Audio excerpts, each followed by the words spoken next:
안녕하세요. 양질의 책을 선별해서 아나운서가 읽어드리는 오디오북 당신의 귓가입니다. 오늘 읽어드릴 책은 러셀 커크 지음, 이재학 옮김, 지식 노마드에서 펴낸 지적인 사람들을 위한 보수주의 안내서입니다. 보수하면 어떤 이미지가 먼저 떠오르시나요? 우리나라에서 보수에 대한 이미지는 아마 여러모로 왜곡된 부분이 많이 있을 듯한데요. 나는 보수다 혹은 나는 진보다 하는 분들이 지금처럼 첨예한 대립을 했던 적도 없었지만 정작 진짜 보수의 의미, 진보의 의미는 잘 모르는 분들도 많이 계실 것 같습니다. 오늘날 보수주의가 의미하는 바를 자신 있게 말할 수 있는 사람은 거의 없는 것이 현실인데요. 이 책은 보수주의가 진정으로 의도하는 바를 간결하게 요약해서 저자인 러셀 커크가 의도했던 대로 보수주의의 개념들을 이해하기 쉽게 소개합니다. 무려 60년 전에 출간된 책임에도 불구하고 지금 읽어도 현 상황에 접목해보기에 전혀 손색이 없는 참신함을 느낄 수 있습니다. 도덕과 신앙, 개인의 재산과 자유, 공정한 정부와 권력, 그리고 역사와 개혁을 바라보는 인간 사회와 국가를 이루는 모든 영역에서 진짜 보수의 정신이 무엇인지를 항목별로 잘 설명해주는 책. 지적인 사람들을 위한 보수주의 안내서. 지금부터 함께 들어보시죠.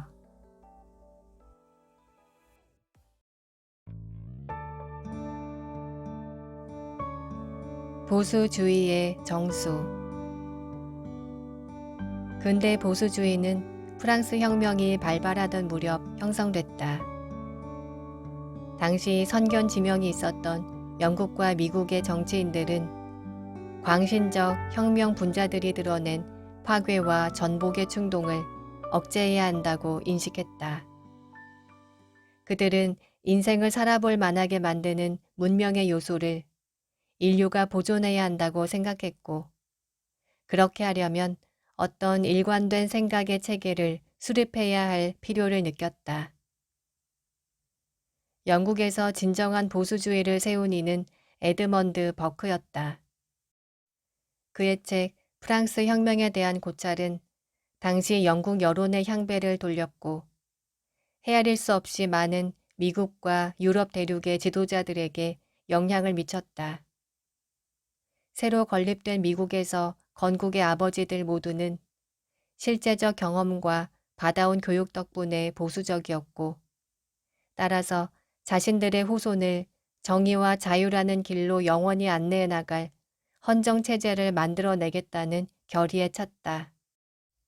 매사추세츠와 버지니아의 정치가들은 기존의 사회체제를 거꾸로 뒤집어 버리겠다는 의도가 없었다. 그들의 글, 특히 존 애덤스와 알렉산더 해밀턴, 제임스 메디슨의 저작에서는 역사와 인간 본성의 이해에 굳건히 토대를 둔 건전하고 검증된 보수주의를 발견하게 된다. 버크와 애덤스 이후 보수적 지도자들은 어떤 총론적 개념들에 동의해왔다. 이를 몇 개의 핵심적 정의로 간략하게 정의해보자. 미국의 보수적 사상을 특징지어온 주요 원칙들은 다음과 같다. 첫째, 인간과 국가는 도덕률로 지배된다. 그 도덕률의 기원은 인간을 넘어선 지혜, 즉 신의 정의다. 본질적으로 따지고 들면 정치적 문제는 도덕적이고 종교적인 문제다. 현명한 정치가들은 도덕률을 이해하려 노력하고 그에 따라 자신들의 행동을 통제하려 한다. 둘째, 고도로 발달된 문명의 특징은 가지각색의 다양성이다. 획일성과 절대적 평등은 존재의 모든 진정한 활력과 자유를 죽여버린다. 보수주의자들은 독재자와 과도지배 집단의 획일성은 물론 토크빌이 민주적 전제주의라 부른 획일성에도 똑같이 저항한다. 셋째, 정의는 모든 남녀가 자신들의 정당한 몫에 부합하는 권리를 갖는다는 의미다. 정당한 몫이란 자신의 본성에 제일 적합한 어떤 것, 그리고 능력과 성실성에 따르는 보상이며 자신의 재산과 인격에 부합하는 권리를 뜻한다. 문명화된 사회는 모든 남녀가 법 앞에 동등한 권리를 가져야 한다고 요구한다. 그러나 그 평등은 조건의 평등으로 확장되지 않는다. 정당한 사회는 건전한 지도층, 저마다 다른 능력에 걸맞은 서로 다른 보상, 상호 존중과 의무감을 요구한다. 넷째, 재산과 자유는 분리가 불가능하게 연결돼 있다. 경제적 평준화는 경제적 진보가 아니다. 물론 보수주의자는 재산 그 자체를 귀히 여긴다. 그러나 그들이 재산을 더더욱 귀하게 여기는 까닭은 무엇보다 재산이 없으면 모든 남녀가 전지전능한 정부의 자비에 맡겨져야 하기 때문이다. 다섯째, 권력에는 위험한 요소가 가득하다. 따라서 바람직한 국가에서 권력은 견제되고 균형을 이루며 건전한 헌정체제와 관습으로 제한한다. 가능한 한 정치 권력은 사적인 개인들과 지역의 기관이나 제도들이 장악해야 한다. 권력의 중앙 집중화는 대개 사회적 퇴락의 징후다. 여섯째, 과거는 지혜의 위대한 보관 창고다. 버크가 말했듯 개인은 어리석다. 그러나 인류는 현명하다. 보수주의자는 조상들이 전해준 총괄적이고 복잡한 지식의 본체, 사회적 경험, 도덕적 전통으로 우리 자신을 안내해야 할 필요가 있다고 믿는다. 일곱째, 근대 사회는 진정한 공동체를 시급히 필요로 한다. 진정한 공동체는 집산주의와 완전히 별개의 존재다. 진정한 공동체는 강제가 아닌 사랑과 자선으로 다스려진다. 교회, 자발적 모임, 지역정부, 다양한 기관들을 통해 보수주의자들은 공동체를 건강하게 유지하려 애쓴다. 여덟째, 미국 보수주의자들은 국가 운영 면에서 미국이 세계의 모범을 보여야 하지만 세계를 미국의 모습으로 바꾸려 들어선 안 된다고 느낀다. 모든 생명체는 다른 생명종과 자신을 분리해주는 자기 정체성을 목숨보다 더 사랑한다. 이는 생물학뿐 아니라 정치의 법칙이기도 하다. 보수주의자들은 세계 지배를 도모하지 않고 세계가 하나의 정부나 문명의 형태로 수렴되어야 한다고 전망하지도 않는다. 아홉째, 보수주의자들은 인간이 완벽해질 수 없음을 안다. 정치 제도 역시 마찬가지다. 인간은 지상의 지옥을 만들어낼 수 있을지언정 천국은 만들지 못한다. 인간의 내재한 악은 호시탐탐 밖으로 튀어나오려 한다. 따라서 보수주의자는 이상향을 만들어주겠다는 모든 계획들을 불신한다. 그는 법률을 제정하는 힘으로 인류의 모든 문제를 해결할 수 있다고는 믿지 않는다. 우리는 이 세상을 견딜만하게 만들겠다 희망을 품을 순 있으나 세상을 완벽하게 만들진 못한다. 진보는 인간 본성의 한계를 신중하게 인정할 때 성취된다. 열째, 보수주의자들은 변화와 개혁이 동일하지 않다고 확신한다. 도덕적이고 정치적인 혁신은 이로운 만큼 파괴적일 수도 있다. 주제넘은 확신과 열정으로 이루어진 혁신은 엄청난 재난이 되기도 한다.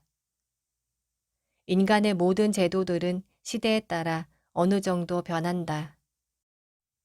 천천히 이루어지는 변화는 사회를 보존하는 수단이기 때문이다. 미국 보수주의자들은 우리 삶의 필수적인 변화와 성장이 사회적이고 도덕적인 전통의 힘과 조화를 이루도록 노력한다. 이 위대한 목적들은 정치, 경제적 목적, 그 이상을 의미하고 거기에는 인간의 존엄성, 인간의 품성, 인간의 행복은 물론 심지어 인간과 신의 관계까지도 포함된다. 우리 시대의 급진적 집산주의는 다른 어떤 권위에도 격렬하게 적대적이기 때문에 종교적 신앙, 개인의 미덕, 전통적 인간성, 소소한 만족들로 이루어진 삶을 경멸한다. 보존할 가치가 있는 모든 내용들이 우리 세대에선 위협받고 있다.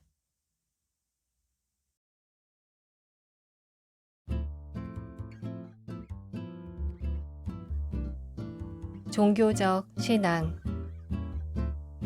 종교인이라 해서 모두가 보수주의자는 아니고 모든 보수주의자가 종교인인 것도 아니다. 기독교는 특정 형태의 정치를 강제하지 않았다.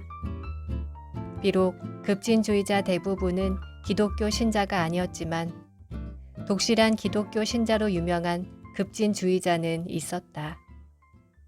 마찬가지로 종교적 기초가 없는 보수주의는 존재하지 못한다. 종교를 옹호해온 우리 시대의 사람들은 대개 보수주의자였다. 건국 초기부터 미국에서는 종교적 헌신이나 정신이라는 감정이 정치 제도와 밀접하게 연결돼 있었다. 독립선언서에 서명한 거의 모든 이들과 재헌회의에 참여한 대의원들은 종교적인 사람들이었다.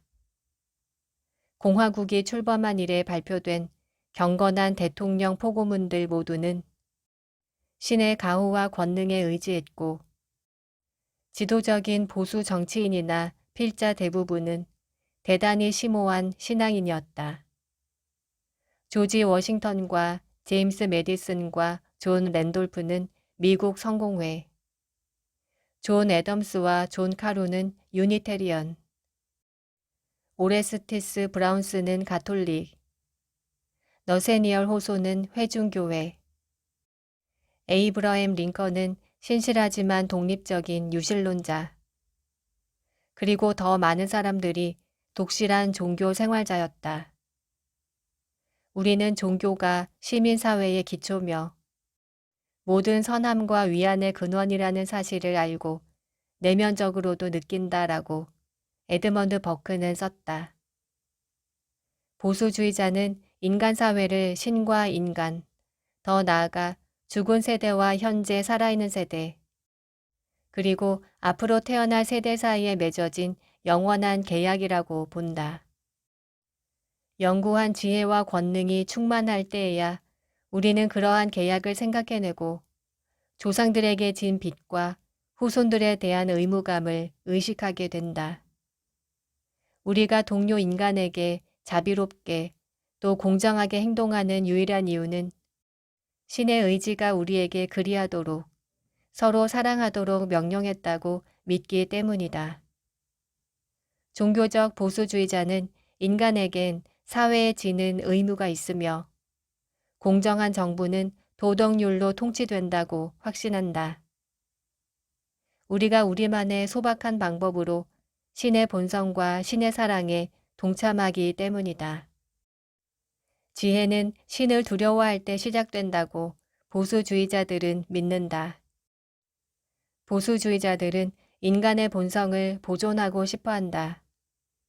다시 말해 신이 자신의 이미지대로 창조하신 인간 본연의 모습을 지키고자 한다. 우리 세기의 무시무시한 급진적 이념들인 공산주의와 나치즘, 그리고 그 동맹 세력들은 종교의 뿌리와 가지를 없애버리려 날뛴다. 왜냐하면 그들은 종교가 언제나 집산주의와 독재로 가는 길을 가로막는 장애물이란 사실을 잘 알기 때문이다. 종교적 인간에게는 힘과 신앙이 있고 급진적 집산주의는 개인의 힘과 신앙을 혐오한다. 유럽과 아시아 전역에서 집산주의에 맞서는 진정한 저항은 집산주의적 국가보다 더 위대한 권위가 있으며 신이 곧 그 권위라고 믿는 사람들에게서 왔다. 종교적 진실을 부정하는 사회에는 신앙과 자비, 정의, 그리고 인간의 행동을 규제하는 그 어떤 제재도 결핍돼 있다. 오늘날 미국인들은 종교적 신념과 공정한 정부가 긴밀하게 연결되어 있음을 과거 그 어느 때보다 더 잘 이해한다. 따라서 그들은 충성의 맹세 문구의 일부를 수정해서 하느님 아래 하나의 국가를 덧붙였다. 신의 권능은 어떠한 정치 권력보다 높은 곳에 있다. 신성한 권위를 무시하는 나라는 곧 자신의 곱비 풀린 권력에 취해 광신적 민족주의에 지나치게 빠져버렸고 그 때문에 20세기는 끔찍해졌다. 모든 종교에는 언제라도 타락할 위험이 내재한다. 우리 시대의 다양한 사람들은 기독교가 어떤 감상적 집산주의를 추인했다고 설득하려 애썼다. 신 앞에 평등하다는 기독교의 개념은 이런 인간의 종교를 통해서 국가가 강제하는 끔찍한 사회 경제적 평등으로 전환되었다. 그러나 기독교의 신조와 전통을 면밀히 조사하면 기독교 가르침의 그와 같은 해석은 용납되지 않는다. 기독교는 개인적 차원의 구속만을 약속할 뿐 경제혁명을 부르는 그 어떤 체제도 이야기하지 않았다. 기독교 신앙의 커다란 관심사는 너무나 인간적인 개인 하나하나에 있다. 무슨 의미인지 분명치 않은 인민이나 군중 혹은 핍박받는 자는 기독교의 관심사가 아니다. 기독교인들이 말하는 자비는 부자가 빈자에게 자발적으로 베푼다는 의미였지. 다른 사람에게 주려고 국가가 강제로 빼앗는다는 소리는 아니었다. 모든 위대한 종교는 이단의 공격을 받는다. 공산당 선언이 발표됐던 해 오레스티스 브라운스는 공산주의가 기독교의 이단이라고 선언했다. 오늘날 아널드 토인비와 에릭 푀겔린도 같은 말을 한다. 공산주의는 기독교의 사랑과 자선을 격렬한 평등의 강령으로 왜곡한다. 인간은 지구상에서 평등해져야 한다고 말하면서도 그와 동시에 신의 궁극적 심판 앞에서 누구나 평등하다는 그 진정한 평등은 거부한다. 특정 계급의 혜택을 주기 위해 다른 계급을 억압하는 도구로 기독교를 전환시키려는 이념들은 이단이다. 기독교의 또 다른 왜곡은 사람들의 목소리가 곧 신의 목소리라는 급진적 강령이다. 뉴캐슬의 퍼시경은 그것이 민주주의의 이단이라고 썼다. 그러한 강령은 어느 특정 시점에 다수가 생각하는 내용이 곧 신의 생각이라고 가정하는 치명적 실수에 해당한다. 보수주의자는 대중적 판단이 실수의 실수를 거듭한다는 사실을 안다. 그러한 판단은 신의 뜻과 전혀 다르다. 정치에서 구현하려는 진실의 진정한 근원을 우리는 오직 불완전하게 그리고 희미하게 인식하며 인간의 법으로 모방하려 시도할 뿐이다.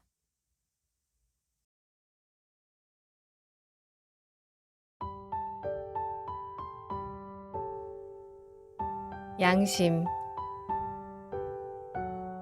보수주의자는 비정한 이기주의자인가? 신이 요구하고 인간이라면 마땅히 져야 할 전통적 의무조차 무시할 만큼 철저하게 추악한 개인주의를 믿는가?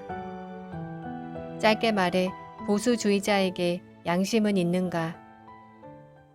급진주의자는 보수주의자가 자기 자신에만 집중하는 비열한 자라고 말한다. 그러나 내 의견은 다르다. 존 애덤스는 지식과 미덕이 꼭 연결되진 않는다라고 썼다. 단순한 지식은 도덕성과 무관하다. 괴종시계나 손목시계의 기계 구조를 아는 지식이 옳고 그름을 가르고 도덕적 선악을 느끼는 감정과 무슨 관계가 있겠는가? 정상적인 선악은 물론 물리적인 행복과 불행, 즉 쾌락과 고통을 구분하는 능력이나 자질, 다른 말로 양심은 도덕성의 핵심이다. 옛날에 그 좋은 어휘였던 양심이 공화국이 건립될 때 이미 거의 철지난 단어가 되었다면 그 이후 사정은 분명 더 악화됐다.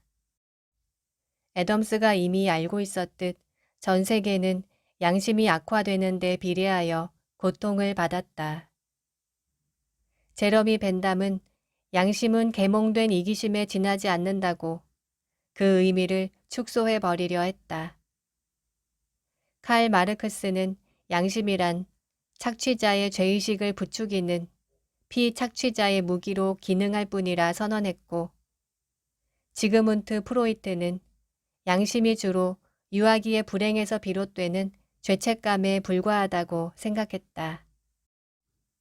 이처럼 인간이 양심이라는 단어와 개념에 어떤 중요성도 부여하길 거부하면서 세계는 사적인 책임, 개인적 양심이라는 오래된 도덕적 도구를 포기해버린 철학의 등장을 보았으며 그 실망스러운 결과들을 경험하기 시작했다. 그들은 쾌락과 고통의 방정식이라는 추상적 도덕 개념으로 양심을 대체하려 하거나 사회정의라는 애매모호한 무정형의 개념을 도입하고자 했다. 이런 개념은 개인의 의무, 또 옳고 그름을 말해주는 법률의 준수라는 개인적 자각과 무관했다. 사전적 정의의 양심은 사람의 행동이나 동기의 측면에서 내적으로 인식하는 옳고 그름, 다시 말해 사람의 행동과 동기의 도덕적 특성을 파악해 그것이 도덕률에 일치하도록 명령하는 능력이다. 양심은 사적인 사안이다. 공공의 양심이나 국가적 양심이란 존재하지 않는다. 양심에는 두 가지 측면이 있다. 하나는 신과 인간의 관계를 지배하는 측면이고, 다른 하나는 사람들 사이의 관계를 지배하는 측면이다. 매우 많은 보수주의자들은 종교적 실제의 진실을 믿듯이 양심의 실제를 믿는다. 근대 급진주의자들은 도덕에서 또 정치 경제적 삶에서 사적인 책임을 존중하지 않았기 때문에 사적 양심이라는 개념을 평가절하해왔다. 마찬가지로 그들은 양심이라는 단어에 여전히 힘이 있음을 안다. 옳고 그름을 가르는 지속적인 기준을 인정하지 않을 때 사회가 쇠락한다는 사실을 전적으로 의식하지 않기란 불가능하다. 따라서 급진주의자들은 그 단어를 그 자신들의 이념에 맞게 비틀어 버리려 애쓰면서 사회적 양심을 자주 이야기한다. 그러나 그들은 이 표현의 뜻을 거의 정의하지 않는다. 양심은 언제나 자선을 명령해왔다. 나는 대부분의 급진주의자들이 사회적 양심을 거론할 땐 그저 정치적 기득권층을, 사유재산과 우월한 개별적 능력을 보유한 사람들을 무너뜨리고 싶어 하기 때문일 뿐이라고 생각한다. 보수주의자들은 개인적 양심과 사회 사이에 어떠한 벽도 세운 적이 없다. 양심이 명하는 바에 따라 신과 자기 자신에게 지는 의무와 별개로 양심의 전반적인 기능은 다른 사람을 공정하게 상대하는 방법도 가르친다. 그리고 사회란 단지 사람들을 집단적으로 고려한다는 의미일 뿐이다. 따라서 우리가 만나는 이웃을 대하는 양심과 추상적 사회를 대하는 양심이 각각 따로 존재하지 않는다. 마치 사회가 개인으로 구성되지 않는다는 듯 말이다. 양심은 그저 양심일 뿐 사회적이지도 또 반사회적이지도 않다.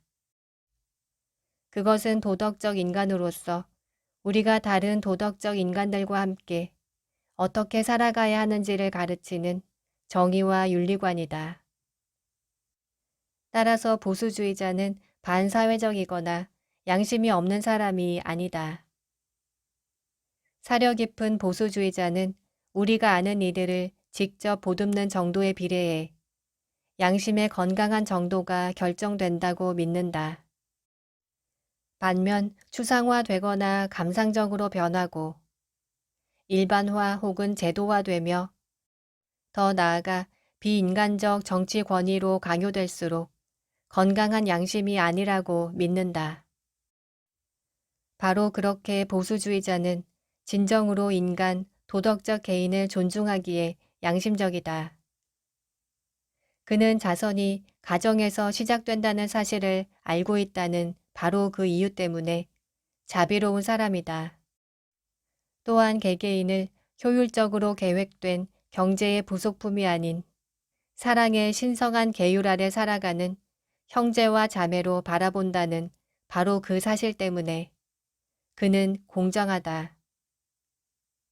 옛날적 양심은 모든 사람들을 자비롭게 행동하도록 촉구해왔다.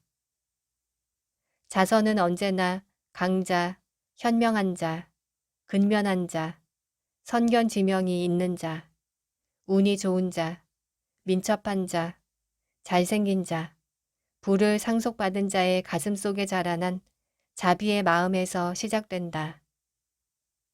그들은 능력이 닿는 최대한 약하고 불운하고 아프고 늙어 어리석어 보이는 사람들을 돕도록 배워왔다. 이런 점에서 양심은 언제나 사회적이었다. 보수주의자는 자선의 의무를 알려주는 새로운 신의 섭리를 필요로 하지 않는다. 그러나 그는 바람직한 양심으로 가는 길은 개인적 자선, 개인적 관계, 사적 의무를 통해야 한다고 확신한다. 거대한 국가적 계획의 기계적이고 비인간적인 기능을 통해서는 대개 바람직한 양심으로 가지 못한다는 게 그의 생각이다. 보수주의자는 자선처럼 양심도 가정 가까이에 두고 싶어 한다. 일단 개인적인 차원을 벗어나면 양심은 더 이상 양심이 아닌 계몽된 사리사욕이나 실정법으로 변형된 그 무엇에 지나지 않기 때문이다.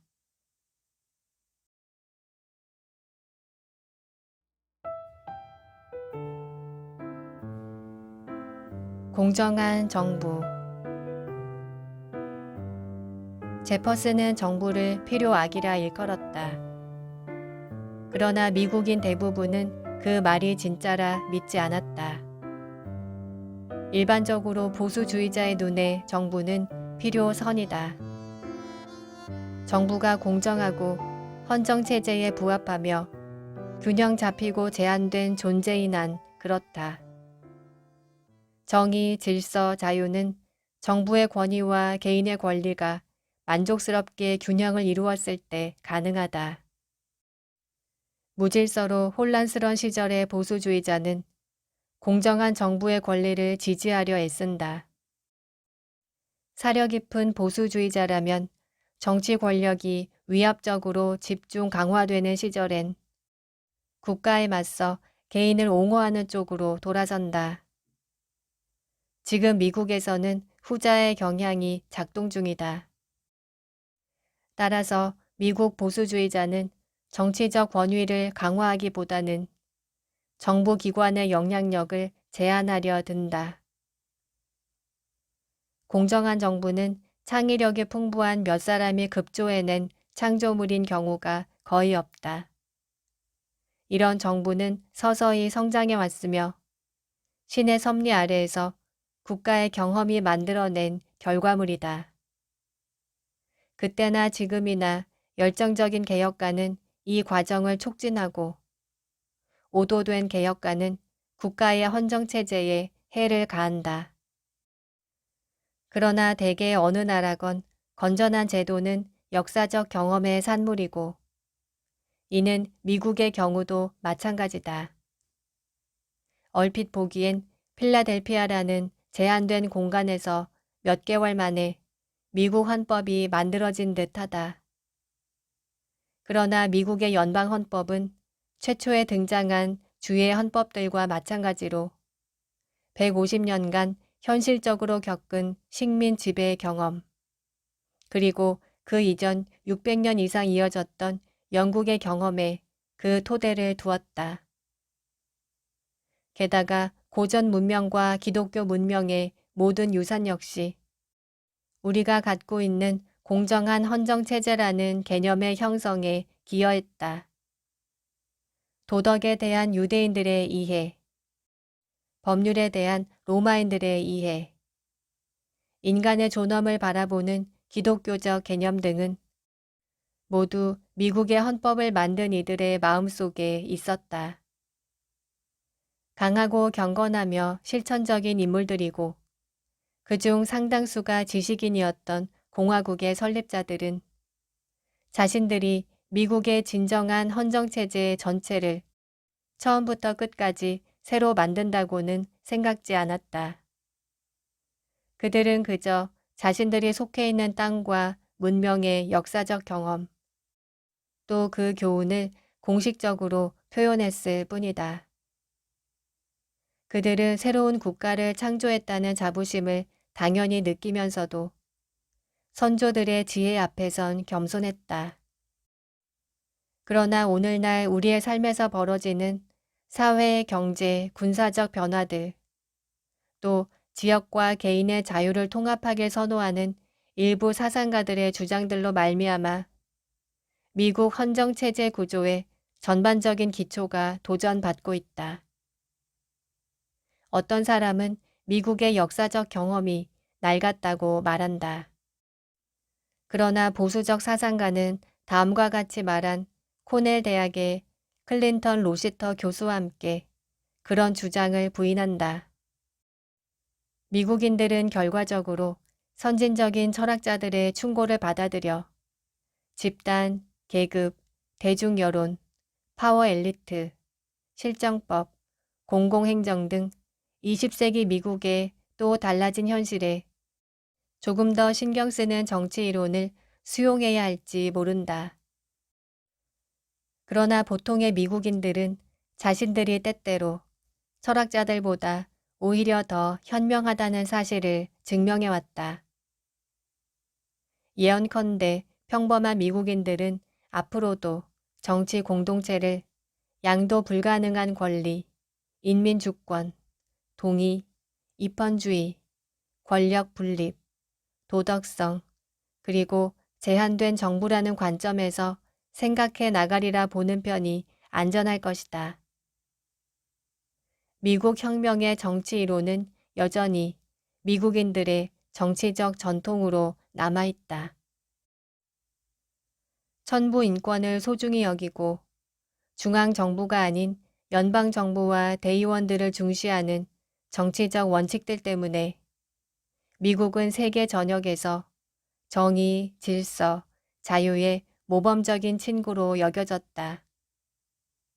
나는 이런 정교한 구조물의 기초를 함부로 훼손하는 행위가 위험하다고 생각한다.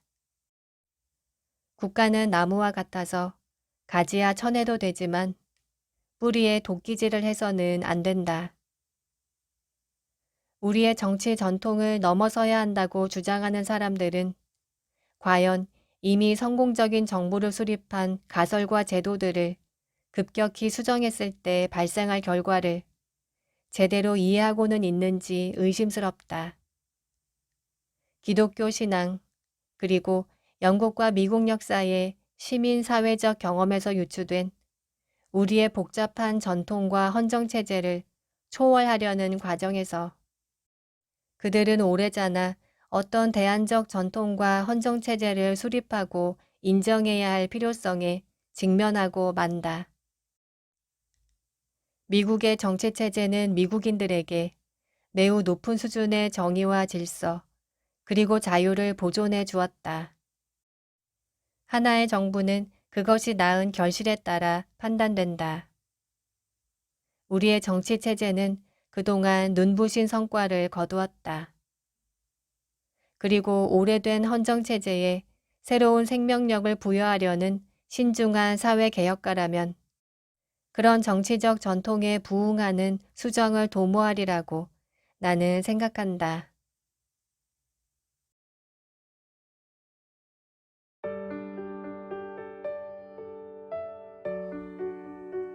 지적인 사람들을 위한 보수주의 안내서였습니다. 근대 보수주의는 프랑스 혁명이 발발할 무렵 형성되어 많은 미국과 유럽의 지도자들에게 영향을 주고 특히 미국이 건립될 때 정의와 자유의 헌정체제를 만드는 데 있어 보수의 정신은 그 토대가 되었습니다. 그러나 미국에서도 지금 보수주의는 무척 혼탁해진 상황에 빠져 있고 본인이 보수라고 하는 사람들도 그 의미를 정확히 알고 있는 경우가 드뭅니다. 말하자면 보수주의는 어떤 정치적 이념이 아니라 정신이라고 할 수 있는데요.